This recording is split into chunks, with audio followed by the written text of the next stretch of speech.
Hey guys, आपका स्वागत है टारगेट सरकारी नौकरी चैनल पर। मैं Harshad Ali. UP TET C TET परीक्षा 2021 की तैयारी में बाल विकास यानी सीडीपी के 30+ इंपॉर्टेंट क्वेश्चंस को हम इस वीडियो में डिस्कस करेंगे। तो इस वीडियो को लाइक कर दीजिए। चलते हैं हम अपने पहले प्रश्न पर। चलिए आज का पहला प्रश्न देखिए। पहला प्रश्न क्वेश्चन नंबर 1 है, डिसलेक्सिया इनमें से किससे संबंधित है? तो आप जानते हैं डिसलेक्सिया एक पठन संबंधी विकार है। इसमें बालक क्या होता है, बालक को कोई भी विषय वस्तु का उच्चारण करना है या उसको पढ़ना है तो इन सब में उसको जो है कठिनाई होती है।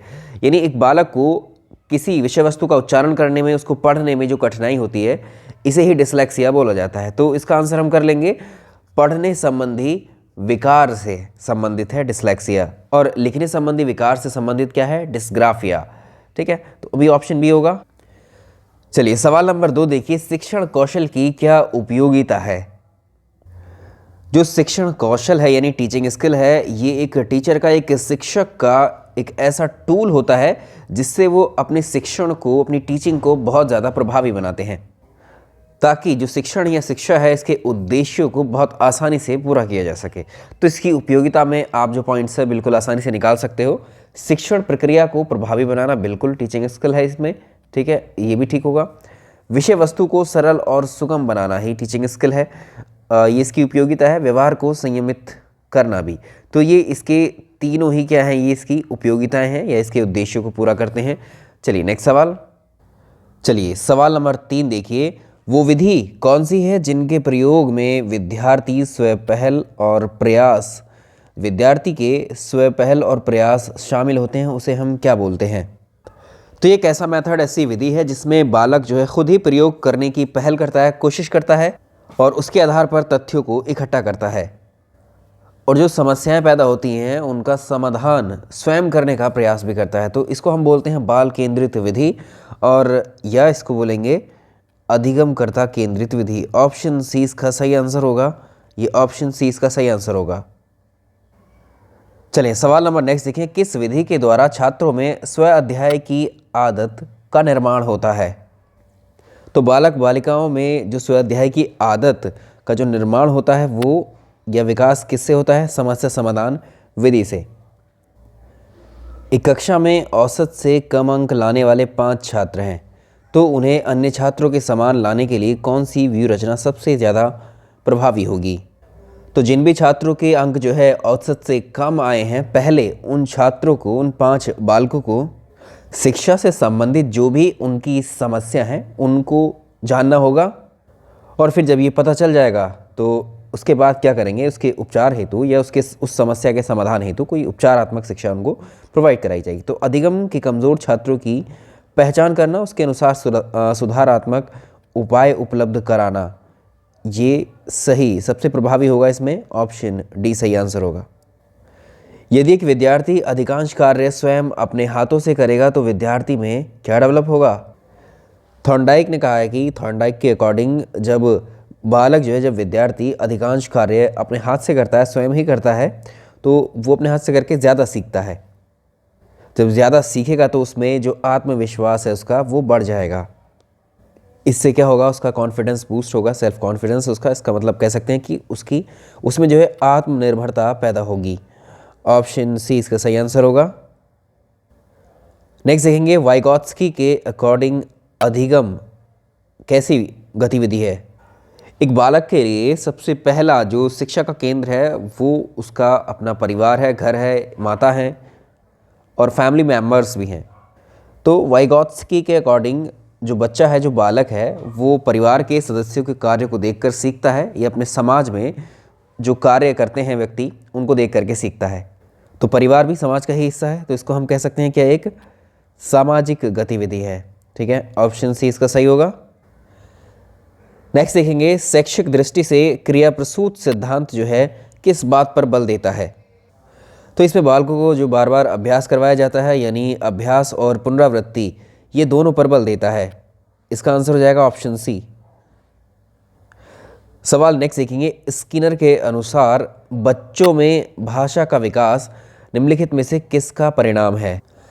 स्किनर का कहना है कि जो बालक है वो, जो लोग दूसरे भाषा बोलते हैं यानी बालक दूसरों के द्वारा बोली जाने वाली भाषा का अनुकरण करता है, जैसे दूसरे बोलते हैं वैसे ही बोलने की कोशिश करके वो सीखता है। तो इसका आंसर होगा अनुकरण और पुनर्बलन। ऑप्शन 20 का सही आंसर होगा। नेक्स्ट देखेंगे, निम्नलिखित में से किस अवस्था को स्वार्थ की अवस्था भी कहा जाता है? तो इसमें जो संवेदी गामक अवस्था है, इस अवस्था में बालक में जो है नैतिक गुणों का विकास नहीं होता है। तो जो चीज़ अगर आप उसको दोगे तो वो आपको वापस नहीं करेगा, ठीक है। तो ये स्वार्थ की अवस्था होती है।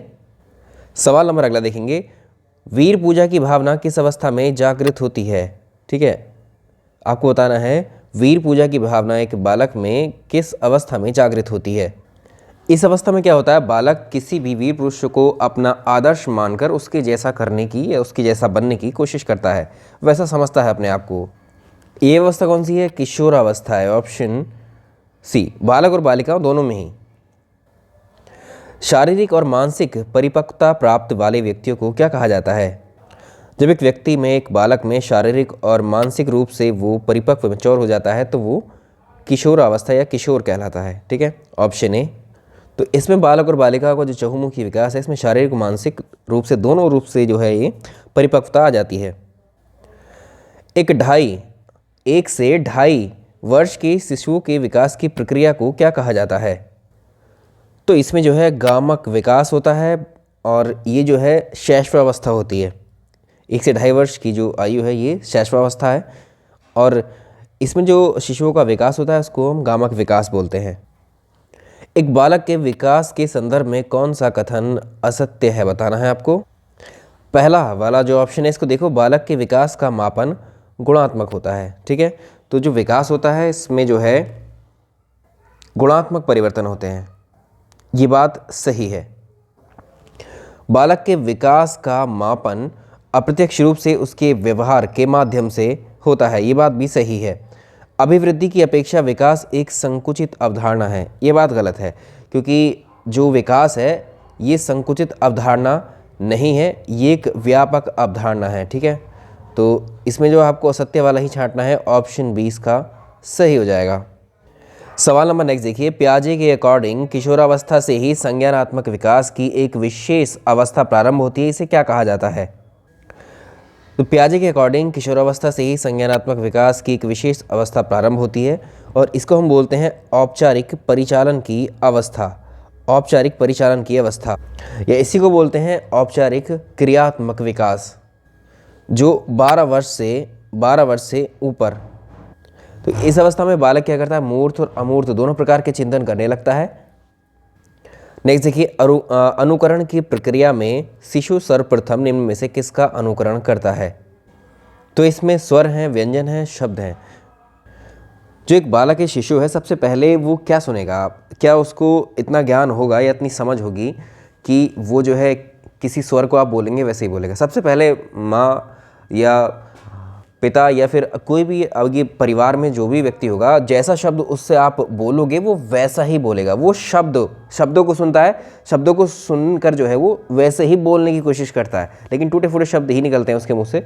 तो इसमें जो है आंसर होगा ऑप्शन सी, शब्दों का अनुकरण करके बच्चा जो है इसमें सीखता है।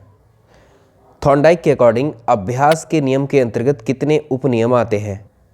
तो थॉर्नडाइक के अकॉर्डिंग अभ्यास के नियम के अंतर्गत 2 नियम आते हैं, ऑप्शन 20 का सही आंसर होगा। जो अभ्यास का नियम है थॉर्नडाइक का, उसके अकॉर्डिंग वो कहता है कि किसी कार्य को कर रहे हैं या उसमें अगर आपको सफलता प्राप्त करनी है तो आपको निरंतर अभ्यास यानी प्रयास करते रहना चाहिए। यह अभ्यास का नियम है थॉर्नडाइक का। अगर अभ्यास नहीं करते हैं, प्रयास नहीं करते हैं, तब सफलता नहीं मिलेगी, ये नहीं प्राप्त होगी। चलो, तो इस अभ्यास के नियम को हम श्रम का नियम के नाम से भी जानते हैं। अब इसके जो 2 उपनियम है उसमें एक है उपयोगिता का नियम, दूसरा है अनुपयोगिता का नियम, ठीक है। ये 2 नियम दिए थे, ठीक है, इसमें उपनियम में। तो इसका क्या मतलब है? उपयोगिता के नियम में क्या है, थॉर्नडाइक के अकॉर्डिंग जो व्यक्ति अपने उपयोग की, महत्व की जो चीज़ें होती हैं, वस्तु होती हैं, उनको करने के लिए वो प्रयास करता है, ठीक है। अगर किसी बालक के लिए, मान लीजिए किसी व्यक्ति के लिए कोई चीज़ या कोई वस्तु उपयोगी नहीं है तो वो उसके लिए प्रयास या अभ्यास नहीं करता है, तो ये अनुपयोगिता का नियम। तो ये 2 उपनियम हैं, तो इसका आंसर हो जाएगा ऑप्शन बी। देखिए, एक सफलता मिलने के बाद में अनेक सफलताएं मिलती जाती हैं, ये कहावत अधिगम के किस नियम पर आधारित है? तो ये देखो, ये थॉर्नडाइक के अकॉर्डिंग है। थॉर्नडाइक ने ये कहा है कि थॉर्नडाइक के जो सीखने के नियम है उनमें से ही एक है ये। तो प्रभाव का नियम, इसको हम जानते हैं प्रभाव के नियम के नाम से। जो भी चीज़, जो भी विषय वस्तु किसी व्यक्ति को प्रभावित करती है वो उसी के लिए प्रयास करता है, तो इसी प्रभाव का नियम हम कहेंगे ऑप्शन सी। वाइगॉत्स्की के अकॉर्डिंग जो बालक हैं वो किस तरह से सीखते हैं? वाइगॉत्स्की के अकॉर्डिंग जो बालक होते हैं वो जो वयस्कों के साथ में जो परस्पर क्रियाएं करते हैं वो उससे सीखते हैं। ऑप्शन सी इसका सही आंसर होगा। किसी अध्यापक को पढ़ाते समय यदि ये लगता है कि उसका एक छात्र जो पहले विषय वस्तु को ध्यान से सुन व सीख रहा था उसमें स्थिरता आ गई है, तो शिक्षक को क्या चाहिए? तो इसको सीखने की प्रक्रिया का जो स्वाभाविक स्थिति, इसको मानना चाहिए। Option D. एक छात्र है अधिक सीखता है यदि उसे एक बालक के द्वारा, एक छात्र के द्वारा स्वयं क्रिया करके अगर वो सीखता है तो वो अधिक प्रभावी होता है। तो इसको हम बोलते हैं क्रिया विधि से उसको पढ़ाया जाए। ठीक है, ऑप्शन सी। पिछड़े बालक ऐसे बच्चे हैं, तो इसमें देखिए बुद्धि लब्धि जो होती है इसका स्तर इस तरह के बालकों में जो है 80 से 90 के मध्य होता है, ये बात सही है। और इनमें सीखने की जो गति है वो भी धीमी होती है और इनमें जो है समायोजन की भी समस्या होती है। तो ऑप्शन इसका डी इसका सही आंसर हो जाएगा। मंडलीय मनोविज्ञान केंद्र का प्रमुख कार्य क्या है? तो मंडलीय मनोविज्ञान केंद्र के प्रमुख कार्य क्या होते हैं? विशेष आवश्यकता वाले बच्चों को परामर्श देना, निवारण हेतु, समस्या के निवारण हेतु, क्या यहाँ ऐसे करेंगे, छात्रों को व्यवसाय चुनने में परामर्श देना, छात्रों की मनोवैज्ञानिक समस्याओं के निवारण हेतु परामर्श देना। तो ये सारे इसके प्रमुख कार्य हैं। Option D. देखिए, बाल विकास के जीव शास्त्रीय अध्ययन का आरंभ किसके द्वारा किया गया था? तो बाल विकास के जीव शास्त्रीय अध्ययन का जो आरंभ है वो डार्विन के द्वारा किया गया था। Option A. नेक्स्ट देखेंगे, शैशवावस्था में गामक क्रियाओं के रूप में विकास किसका महत्वपूर्ण है? तो जो बालक होता है इस अवस्था में बालक का जो गामक विकास है उसके तहत जो क्रियाएं होती हैं जो करता है, एक तो जैसे चलना फिरना वो करता है, खाना पीना, ठीक है, लिखना और अनुकरण करने जैसी क्रियाएं होती हैं उसमें। तो चलने फिरने, खाने पीने, लिखने और ये सभी क्रियाएं होती हैं। ऑप्शन डी सही आंसर होगा। नेक्स्ट देखिए, किसने कहा था कि बच्चों में उतना अहम भाव नहीं होता है जितना जीन पियाजे ने माना है? तो ब्राउन और कुक के अकॉर्डिंग इन्होंने ये कहा था कि बच्चों में उतना अहम भाव नहीं होता है जितने जीन पियाजे मानते हैं।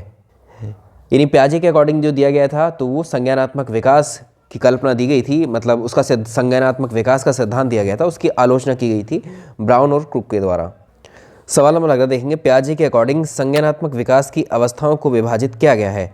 पियाजे के अकॉर्डिंग जो संज्ञानात्मक विकास की अवस्थाएं हैं वो 4 अवस्थाएं हैं।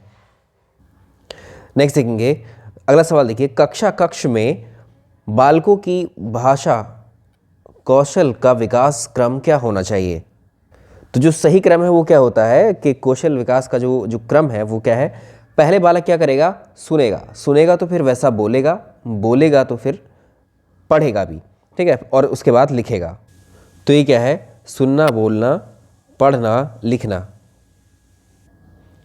ट्रैफिक सिग्नल को देखकर गाड़ी को रोकना सीखना किस प्रकार का अधिगम है? ये क्या है? एक भावात्मक अधिगम है। Option C. एक बालक सफ़ेद गाय, सफ़ेद कुत्ता, अन्य सभी सफ़ेद वस्तुओं को देखकर डरने लगता है। इस प्रकार के अनुबंधन में क्या निहित होता है?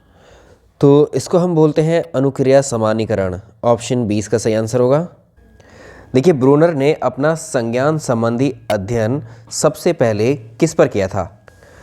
तो ब्रूनर जो है इन्होंने अपना जो संज्ञान संबंधी अध्ययन किया था सबसे पहले वो प्रौढ़ों पर किया था, ठीक है, ऑप्शन ए सही आंसर होगा। उसके बाद विद्यालय जाने वाले बालकों पे किया, उसके बाद 3 वर्ष के बालकों पे किया, उसके बाद नवजात शिशुओं पर किया। तो ऑप्शन ए सही होगा। नेक्स्ट देखिए, मौखिक संवाद जो बच्चे अपने आप से करते हैं, लेव वाइगोत्स्की क्या कहते हैं उसको?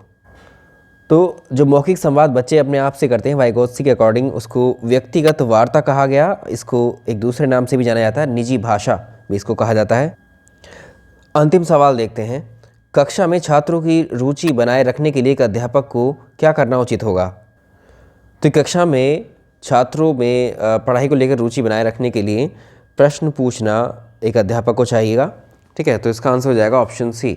तो ये हो गए हमारे CDP के 30+ महत्वपूर्ण प्रश्न जो आपकी परीक्षा के लिए बेहद इम्पॉर्टेंट है। तो वीडियो पसंद आया तो इसको लाइक ज़रूर कीजिएगा। Thank you so much.